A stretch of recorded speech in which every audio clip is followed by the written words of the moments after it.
ইনসানিয়াত বিপ্লব কেমন বাংলাদেশ চায়? মানে ভোটের পরে একটা সরকার গঠন হবে, যদি ইনসানিয়াত বিপ্লবী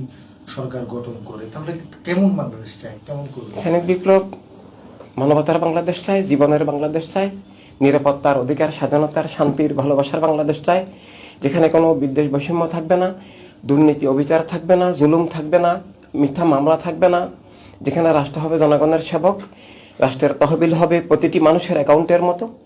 যেখানে সবাই যার যার হক অধিকার পাবেন, যার যার ধর্ম বিশ্বাস নিয়ে চলবেন, যেখানে আতঙ্ক জুলুম থাকবে না, রাষ্ট্রের মালিক সবাই হবেন, রাষ্ট্র প্রতিটি নাগরিককে গড়ে তুলবে এমন একটা শিক্ষা ব্যবস্থা হবে যেখানে শিশুরা ছোটবেলা থেকে আল্লাহ রাসূল সাল্লাল্লাহু আলাইহি সাল্লামকে চিনবে, যার যার ধর্ম মত ধর্মের মানবিক মূল্যবোধ শিখবে, কেউ ক্রিমিনাল হবে না, মানবিক মানুষ হয়ে গড়ে উঠবে এবং সব এমন মানুষ তৈরি হবে যারা নিজের অধিকারের সাথে অন্যদের অধিকার স্বীকার করেন। অন্যায় বিচারে খুন সন্ত্রাস দূর হবে, মানুষ খুনি হবে না, জালেম হবে না এবং রাষ্ট্র খুন জুলুম সন্ত্রাসের প্রশ্রয় দিবে না। রাষ্ট্র হবে সবার কল্যাণে, সবার সুরক্ষায়, সবার রুটি রুজির সংস্থানের একটা ধারক সংগঠন।